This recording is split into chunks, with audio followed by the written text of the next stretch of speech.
Greetings and salutations, and we're back on the hardcore necromancer, and we left off trying to get Kalim's heart in the sewers. Isn't that just like the worst place that you would have your heart? Like, let's say you're kind of like Osiris, or any other mythological slash, I would say, being of a mythological descent that, if pieced back together, could reform and come back to life. Having your heart in the sewers, wouldn't that be like the absolute worst? Though I will say, Blizzard missed the boat on having their mind in the gutter and having their mind in the sewers. That would have been a great joke and make Kalim's brain be in the sewers. And people would be like, "Oh yeah, okay, mind in the sewer, okay, yeah." And they'd have gotten it. They'd have chuckled. Yeah, I mean, I would have chuckled. Maybe not everybody, but I would have for sure. Let me tell you, earlier today, it's been a long day. Um, it's the reason why it was a long day. It was more of a stress related day than it is anything else. Not a physically long day. Not like I put in 9 hours in a factory and then decided to do this. No, it's more like there was a harvest festival yesterday with a massive car show. Which had 207 classic cars there. A whole bunch of varieties of classic cars. But anyhow, that was yesterday. Went down, walked that, got a mild sunburn on my legs. Very mild.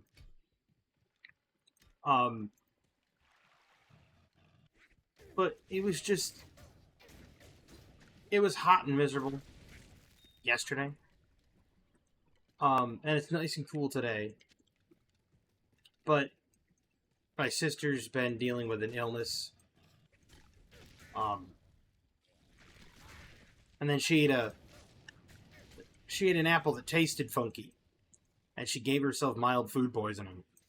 So that didn't go very well.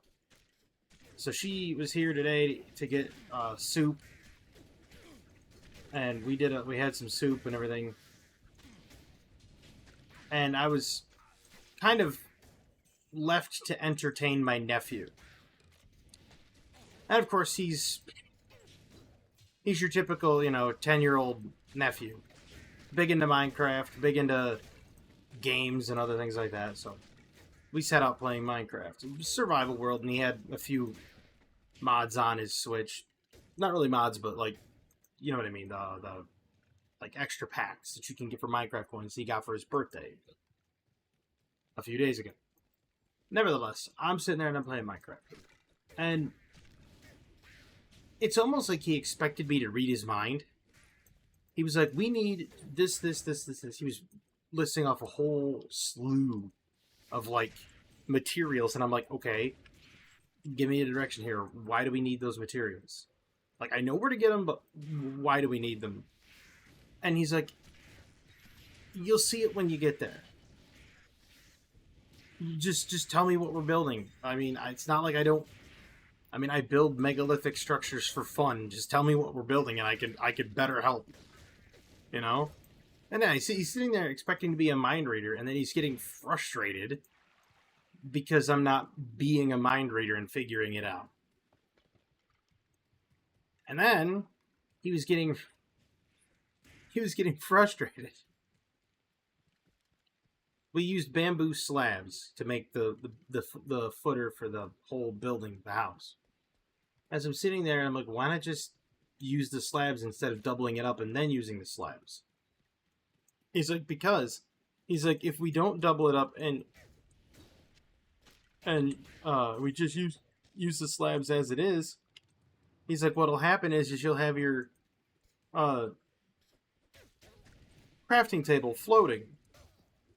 And I'm like, I don't see the problem here. Apparently, like an OCD of his kicked in, and he's just like, it can't be doing that. Okay. And so it was getting very frustrating because it's like trying to appease him without knowing exactly what's going to appease him. And at one point I stopped and I'm like, dude, I was just like, I'm not a mind reader. And he started chuckling, and I was just like, hold on. It was blank. There's nothing there. And so it's like you got to give me direction, you know? That's the same way with anything, realistically. Like, think about it. Like, imagine going into work, a job, right? And it's your first day, and you're there, and they don't tell you what your duties are. They're just like, well, these are the things that have to be done eventually. And they give you a whole list of stuff that eventually has to be done at the day's end. They don't give you a particular order in which they're done in, but just that it has to be done. And you're like, okay, but where do I start? And they're like, you'll know when you get there. Well, give me some breadcrumbs, buddy. Give me a clue. And it's like, that's the thing. It's like, if you just articulate what you want, you'll be surprised how far it goes. I think that's the problem in a lot of. I think that's a big problem in today's society. Maybe not the complete problem, but it's a large portion of it. Is people can't articulate their thoughts in such a manner that allows them to effectively, if for lack of a better term, transmit their idea, right? Because people get caught up in nuance and people get caught up in other things. It's like, okay, nuance is fine and this is fine, that's fine. But what you should really be doing is you should be looking at it like, these are the things that I want to do with whatever. It doesn't matter what you're doing, right? And then you lay out a floor plan and you lay out how that floor plan is to be carried out. It's like I said before, knowledge, strategy, execution. I've said way back in the beginning parts of the channel. And I said it on stream ages ago, too. First, you have to get the knowledge about what you're doing. And when you get the knowledge about what you're doing, you have to strategize on the knowledge you have. The newfound knowledge you have. Once you have that knowledge and you've strategized, you execute the strategies. Now, not all strategies are going to work, right?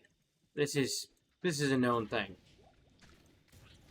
Known issue, they're patching it later. That not all strategies work.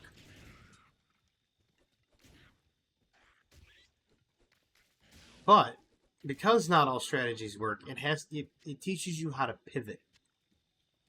Right? So failure is a catalyst to success. And this baffles and confuses many people when I say failure is a catalyst to success. Take any, and I do mean anything in life. Any one thing. You fail at it. You're not going to go back in doing the same thing, right? If you fail at something, you're not going to walk back into the same issue and go, I'm going to try it again, doing exactly what I did the first time. You won't do that. You'll walk in saying, okay, I failed. I know what caused me to fail. Now, how do I fix it? And then when you fix it, you're like, okay, so I won't do that again. And in that moment of saying, I won't do that again, I'll put this in the shared stash so I don't accidentally socket it.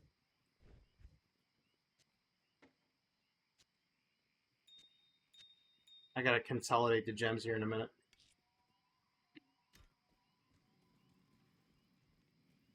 What is in my cube? Yeah. I'll consolidate the gems while I'm talking about this. You legitimately have to sit there and say, I won't do that again. I won't set myself up for that level of failure again. Okay, so you don't fail there. That's fine. That's actually the smart thing. You've learned not to fail doing this one thing. Now, you might fail doing the next, but that's okay.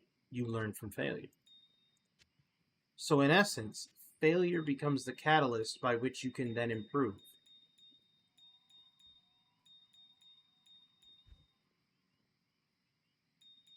And I love the people that sit there and try to tell me, well, that doesn't make much sense, even though I've just explained it. And I do take the time to explain it to them, and they still kind of look at me puzzled, and I'm like, how could failure not lead to success?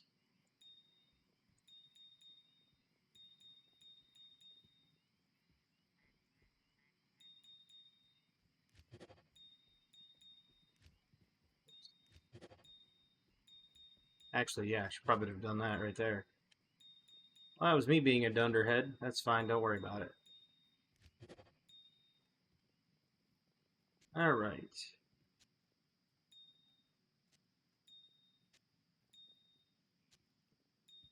Beautiful.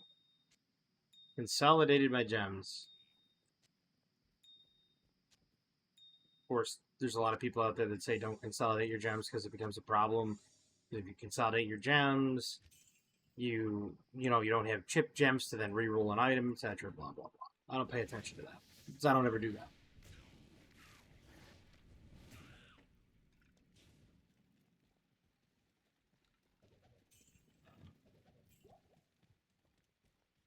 And the difference between a determined man and a wise man. A determined man will fail 9 times and stand up 10. Okay? A wise man will watch 9 people fail and become the 10th.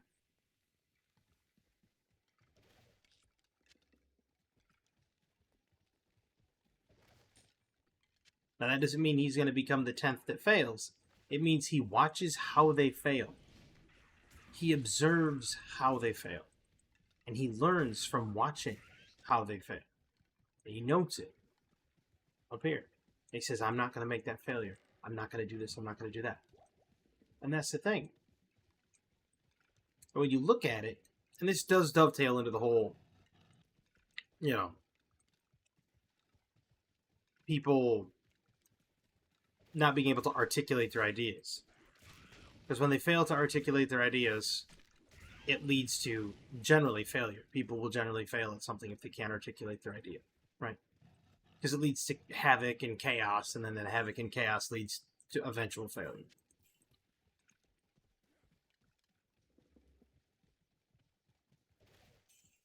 If you watch somebody fail, and you note it down, and you say to yourself, I'm not going to make that mistake. I'm going to do everything in my power to not make that mistake. You're wiser. But at the same time, you have to be able to recognize that you yourself are going to make failure, that you yourself are going to make mistakes and fail along the way, right? Everyone has errors. Every single person. But it's how you react after you fail that makes the difference, right? If you sit there and you constantly are like, you're like, I failed, blah blah blah, and you really kick yourself in such a way that you shouldn't. Like, you blame yourself for every, I'm the reason it failed, etc. Not good. Now, there are times that I will say that I'm the reason something is not right, and I'm the reason something fails. But that takes self-awareness, too. And that's another thing that a lot of people... It's not that they lack. I guess they lack the perception to be able to see self-awareness. If that makes sense. They don't lack the self-awareness. They lack the ability to perceive self-awareness. Because they're aware, but then they're not fully aware that that was the issue.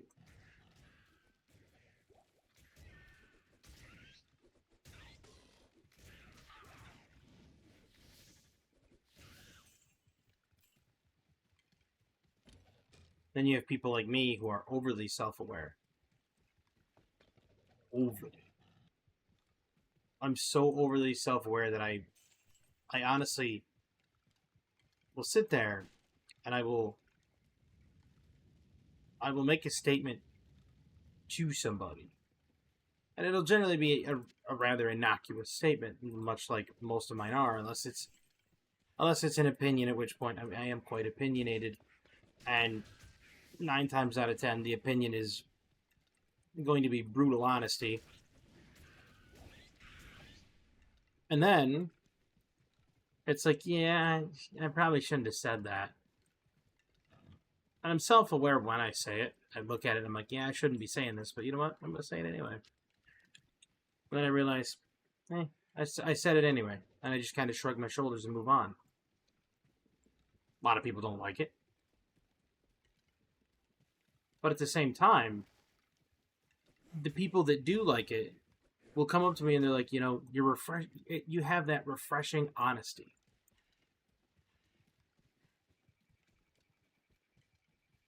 Cool.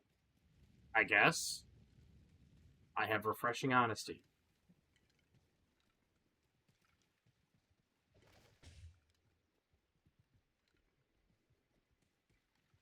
I just feel like society's gotten way off track from where it used to be when I grew up. Society society used to be about doing the right thing and being kind for the sake of kindness. Like doing the right thing but not expecting anything in return. Like the highest form of altruism. Right? Altruism has kind of lost its meaning because everybody is like, oh, I donate to this and I do this and I do that and I go on these charity drives. Okay, that's altruistic in nature, yes. The truest form of altruism is you never brag. You do something and then you never give the specifics. You just kind of never let people know you've done it. There are a few times that I said, that I would say during the stream, it's like BRB, and I would leave the stream, and I said I have to go help somebody down the street. They need something. And they would ask, like, well, what is it? And I said, well, she's just a family friend down the street that wanted this, that, or the other thing. It's something innocuous. It's not some sort of big, grandiose, had to get rid of a raccoon out of her house or anything. But just something very innocuous. And I'd have these people being like, oh, well, and it's like,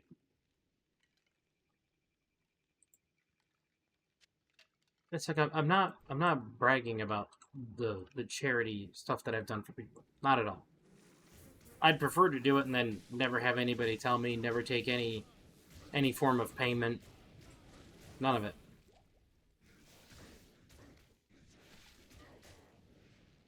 And believe me, I was read the Riot Act many times when I would do things and say, no, it's fine. And never take a nickel.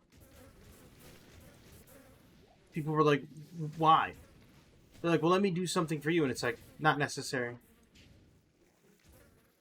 And even to this day, like the other day, my back was aching and I never said a word. I just kept it to myself. And then today, my mom was complaining that her back was aching. And I was like, yeah, mine was doing that the other day. She's like, you should have said something. I would have helped out. And I said, nah, it's fine. And it's not like a macho thing. It's not like some sort of macho power trip thing like, oh, I don't need help because I'm not a pansy. It's not like that. It's more along the lines of, I don't want to trouble people. That's it. I just don't want to trouble people. I don't want to interrupt someone's day. And that's where my being considerate and that's where my self-awareness comes in. It's like, I don't want to be a burden on someone else's time.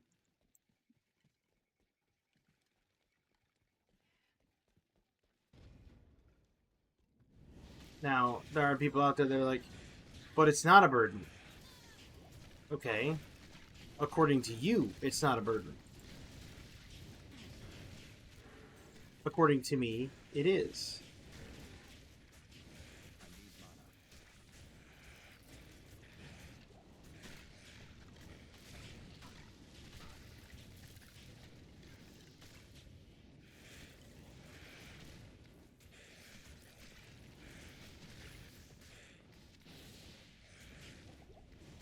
And they weren't very happy about that either. When I would say when I usually say like according to me it is a burden, I'm usually met with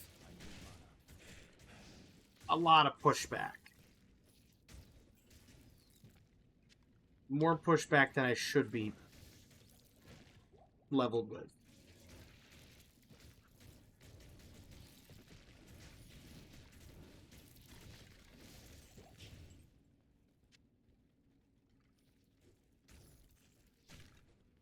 I understand the reasoning. I get it because they don't want me to think that I'm burdening them because they don't want to see themselves as the the cause of a burden, right?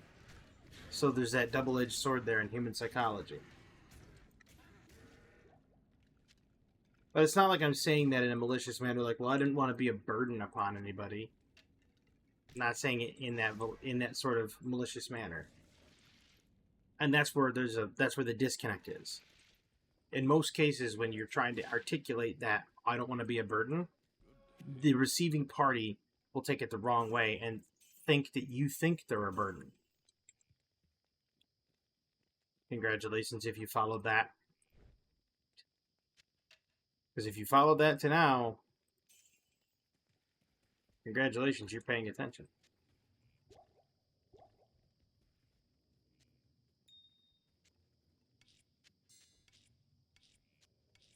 And it's an interesting world we live in that everybody subconsciously plays the victim. Realistically, right? I mean, we all do it, even me. Or we all subconsciously play the victim, right? Because somebody will say something, and because it relates to you, and there's that little relativity there, you're like, in your mind, you immediately dial back, and you're like, are they talking about me? Are they referring to me? Am I the problem? And that right there is you're automatically making yourself into the victim, right? I'm not saying to people be egotistic and be like, there's no way I'm the problem. I'm not saying to do that. I'm not saying to be haughty and be like, huh. Not at all. But everybody does that. They take a few steps back in their mind and they go, wait a minute. Am I the intended target of what this person is saying? And they take it upon themselves.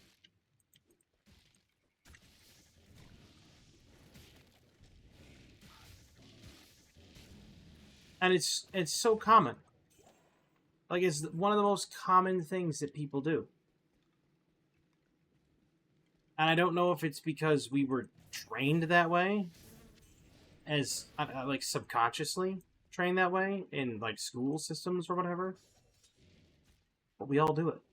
We all do it. We'll sit there and say, "Oh, well, you know, that has to be directed at us," even if it's not.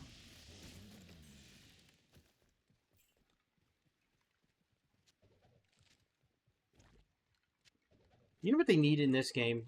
That they've desperately needed in this game, and I think they could have. I think they could have honestly pulled it off and made a really fantastic product by doing it.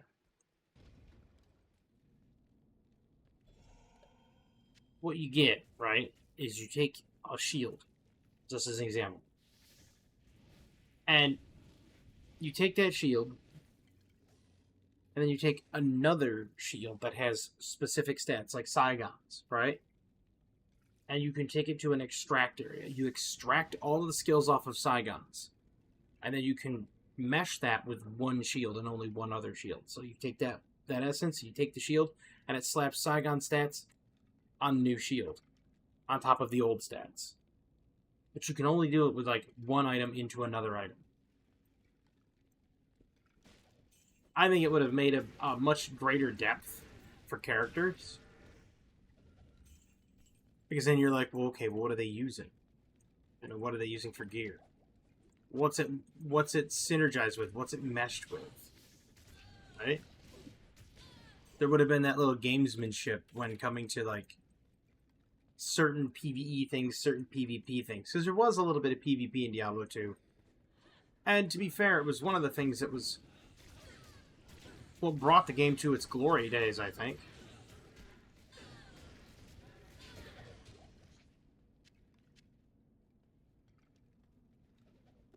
I can't carry anymore. Alcor is going to be extremely happy. You have found the book.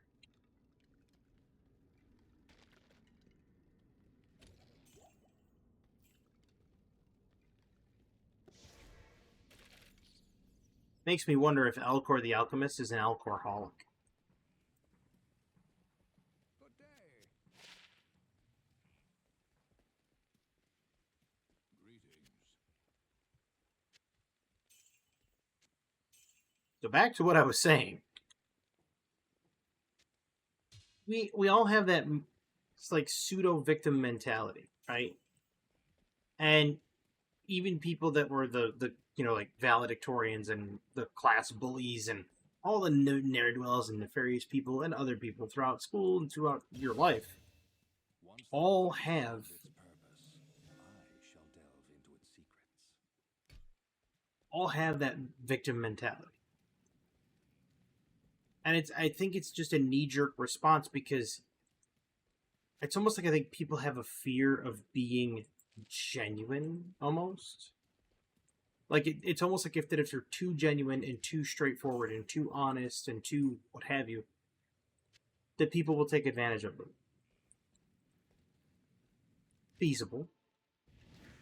But let me give you a pro tip. If you exist in a space and you are an individual, there's going to be someone somewhere along the way that will use you. It's just a fact of life. And they'll do so in such a way that you won't feel like you're the one being used until you look back on it. It's happened a few times in my life. They use me for advice. They've used me for just what have you. Not for money, and not for transportation, but they've used me for other things. Many other things: hospitality, charity, time, energy, advice. And time is the most valuable thing because you have a set amount of it. Once you're out of time, you're out of time. It's just how it is. And after devoting all this time and energy to them, they didn't care. I was merely an individual of convenience for them. Learning that reality was a very harsh lesson. And people are going to do that. They're going to use you. You may think that you may look at something like, oh, yes, well, it could be something as simple as, people thinking they're a happy couple. Because, believe me, I've seen happy couples be a pack of users against one another. And somewhere, 15 years down the road, they look back on it like, wait, I was just being used all along. Like the Metallica song said, sad but true.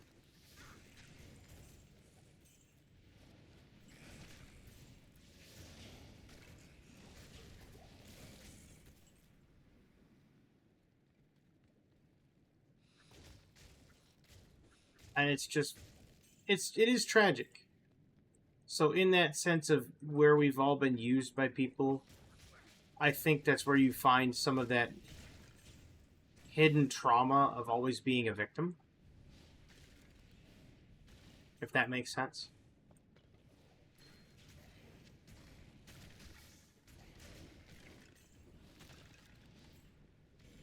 Now, a lot of people, there's people out there that obviously aren't going to feel like that they are the victim, And you know what? There are people out there that I'm sure have never been a victim of anything. And to the people that haven't been a victim of anything, um, that's great. I hope it never befalls you, because it is by far the most. It sucks almost as hard as betrayal. Almost. As it runs along the same line as betrayal. And the reason why betrayal hurts so much is because an enemy will never betray you. Only friends betray you. Only friends and allies betray you. Betrayal can never come from an enemy. People say, wow, it can't. No, it can't. Because if an enemy is an enemy, they cannot betray you. They're an enemy. They're against you. So, knowing that, they can't betray you. They merely scheme against you. Big difference.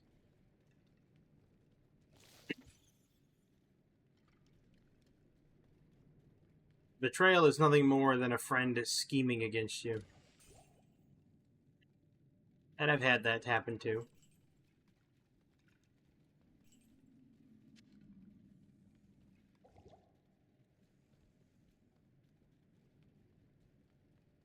I have had people ask me, they're like, well, if people betrayed you, how can you be so chipper? And how can you be so happy and upbeat and chipper? And just not jovial, but, just an all-around good person.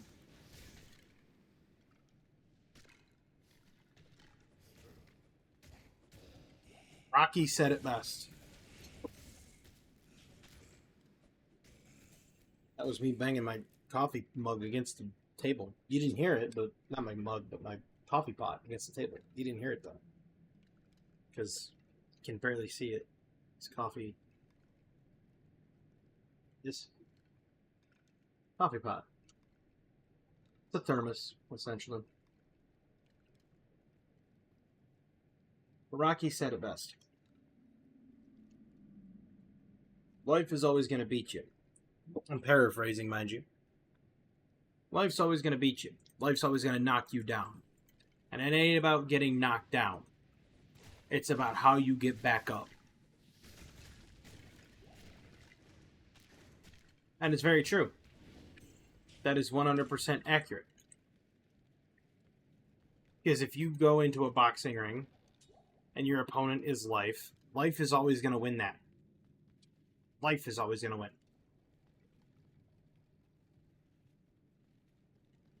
But the goal is to go out there and put on a good show. You already know who's going to win the match. But your goal is to go out there and entertain everybody. Because they know who's going to win the match too.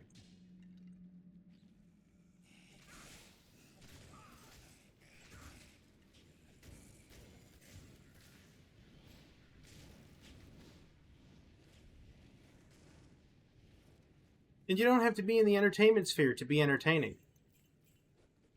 You truly don't. Anybody can entertain.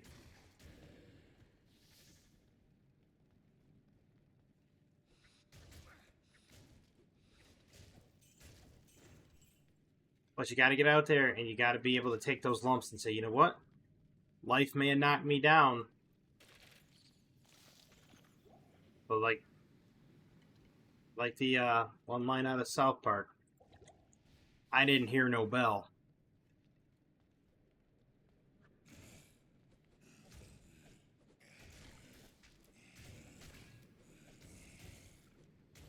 You just gotta stand back up and do it again. That's all you gotta do.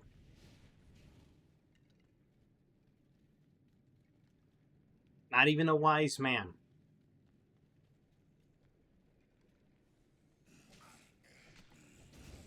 I had to contain a yawn there.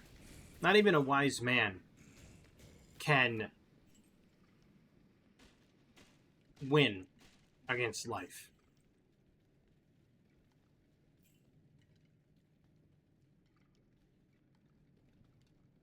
Because once you're out of the boxing ring with life, that means you've passed on. You've gone on to the great beyond. That's why life always wins. But like I said, the goal is to put on a great show. It's to not lay down. It's to not give up. It's to sit there and say, you know what? You knocked me down. Good hit. Great hit. But I got more left in me. And it's about standing back up, brushing yourself off, looking life in the eye and saying, hey, round 2.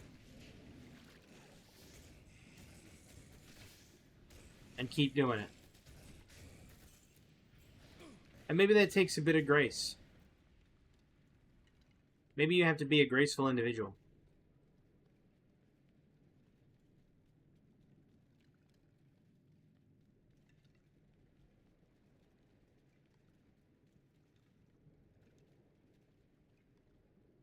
There's a lot of things that you can learn from a lot of places. It's something I learned first. I learned it by living it.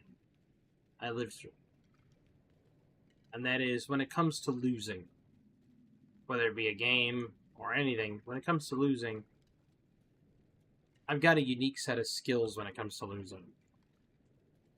So much so that I don't care about winning or losing anymore. Winning doesn't matter, losing doesn't matter. You just kind of shrug your shoulders and go, okay, Sarah, Sarah. Whatever shall be, shall be.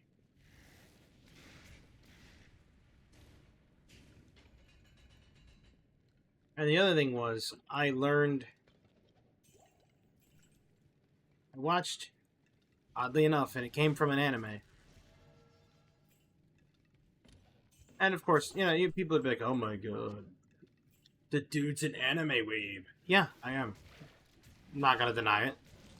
In fact, if you want recommendations for good underground anime, and by underground anime I'm not talking mainstream, by all means, ask me. I've got great recommendations for anime. I watch way too much of it, and I watch a variety of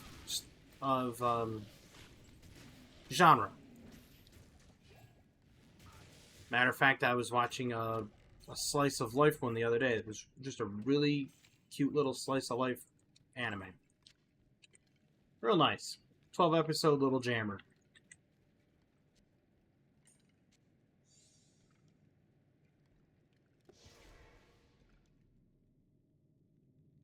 But that's the thing. I learned it from an anime called Origairu, which is actually a shortened name for, like,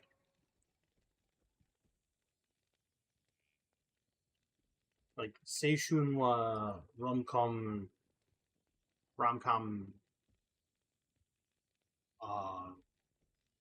sub-word in there, and there's like Ga Machigiteru or something like that. That's a long title. I just know it as Origairu. That anime has a main character called Hikigaya Hachiman. Hachiman is a pessimist realist. He's pessimistic, but he's realistic too.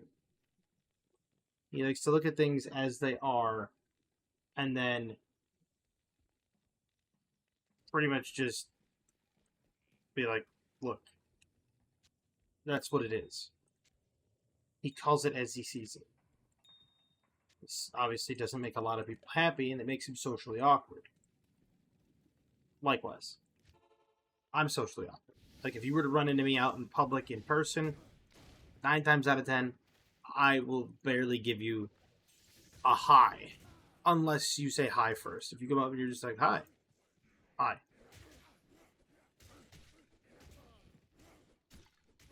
And that's the conversation. I don't talk much in public. At all.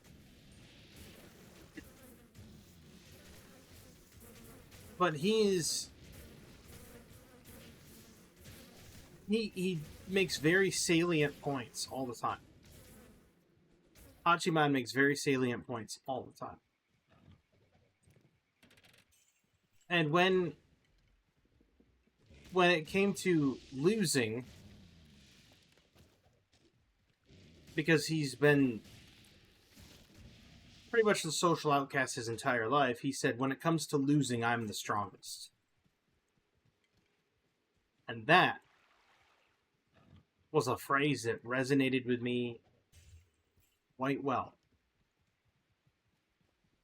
Because when it came to losing, I was so used to it by the time I was in 5th grade, 6th grade. I was so used to losing, I was like, whatever.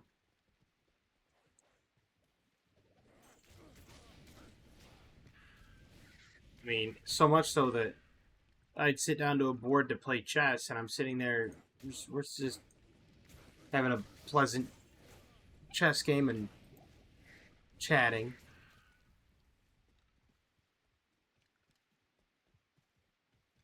And then people are like, well, what happens if you lose? Oh, well. What about it?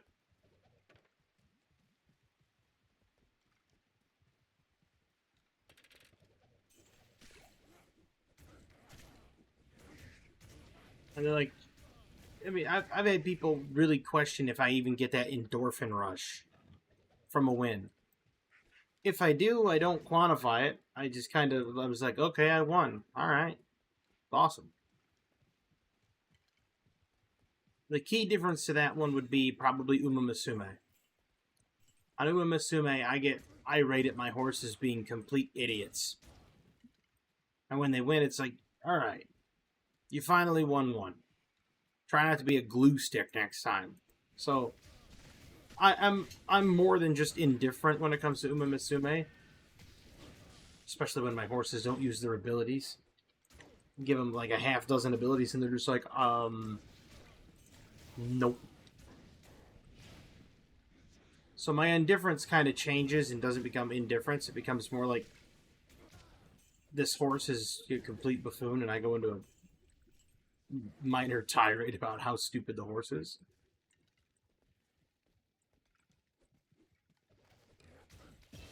Aside from that, being the one-off, I don't know. I'm very indifferent about a lot of things. I don't care about winning. It's like with Hearthstone, right? I make decks that are non-meta decks. I make off-meta decks on purpose because I'd rather have fun playing a deck concept than playing to win.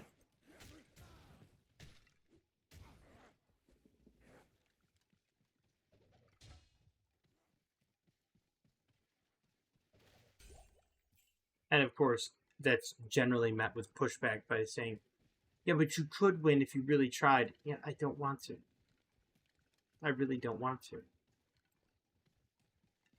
I mean, anybody can play to win, but not anybody can play to have fun.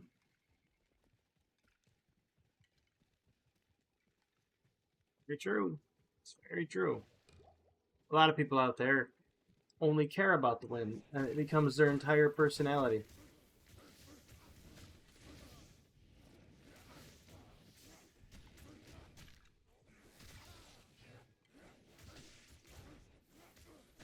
Matter of fact, some guy on Twitter just plays into the whole, people only playing to win, and that become their whole personality. There's a guy on Twitter that was complaining about Battlefield 6 nerfing their movement. And he's like, great. He's like, now we're going to have a game with nerf movement. He's like, if I wanted nerf movement, I would just go play a mill sim. And like, he was complaining all the time. And somebody's like, look, people want to have a slower paced game. This is true. This is very true. There's a lot of people that do it.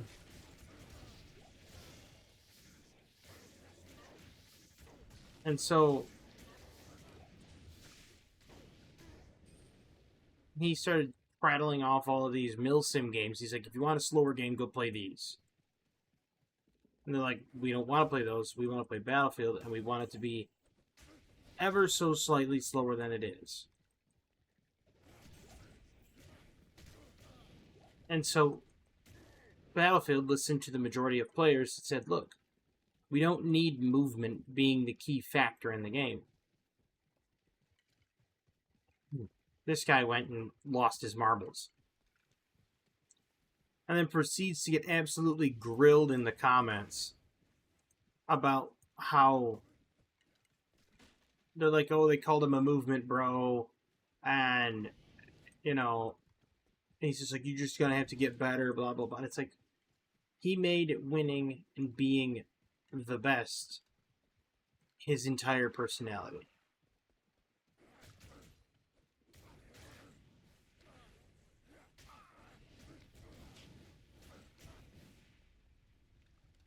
And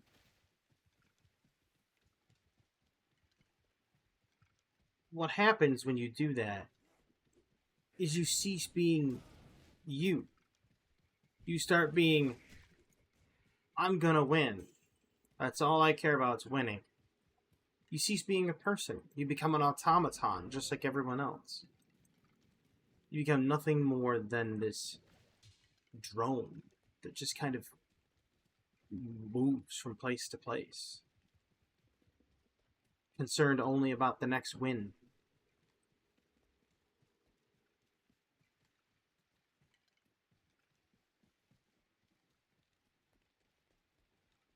Like, how's that any way to live?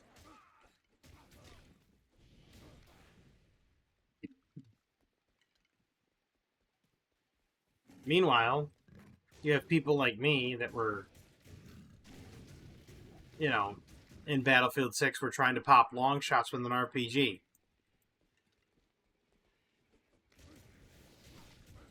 And it's like, you know, is it ideal? No.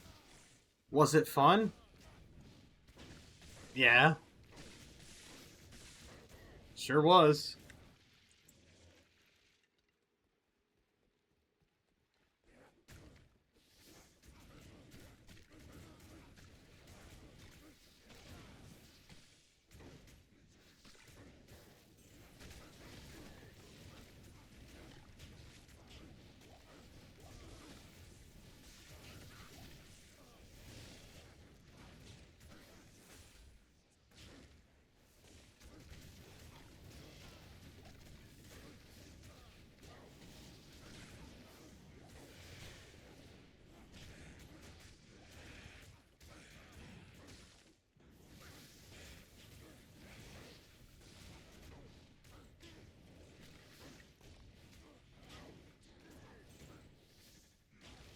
There we go. We got it.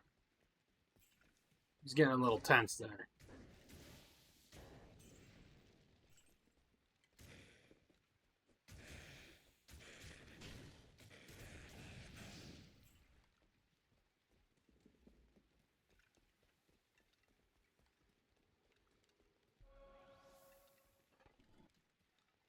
I am starting to see where the skeletons are too weak to really continue, because they're not doing enough damage. So I'm gonna have to be really crafty about how I clear out the next few acts. Oh, nice. Combat skills on a barbarian. It's great. I had to sell it. I know I could use it on the barbarian mercs in Act 5, but so winning isn't all that matters.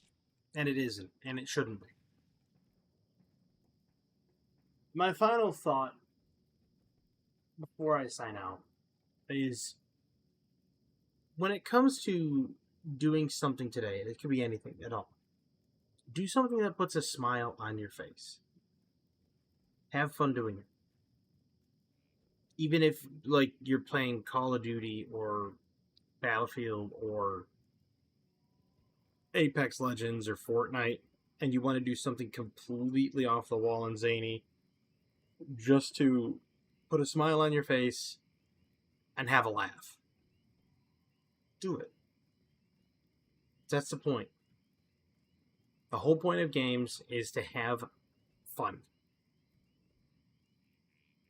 I mean, granted, a necromancer, especially using summon skeletons for his only talent, which was actually decided by the chat, so it is not my. Wow, that was a hiccup. It was not my choice. They said to go summon skeleton, so I did. I got this granted by my wand, so it's granted by an item. As it is granted by an item, I am allowed to use it.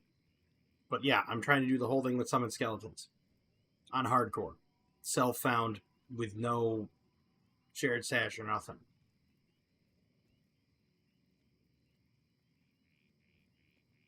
It's tough, but it's enjoyable. Even though summon necros are as fun as watching paint dry,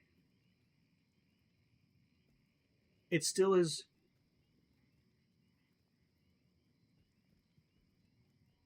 See, there's the yawn. Fun as watching paint dry. It still is enjoyable to play. Um, because there is that challenge of you have to position properly. You have to have something strong enough to generate the corpses in order to make the skeletons in order to carry on.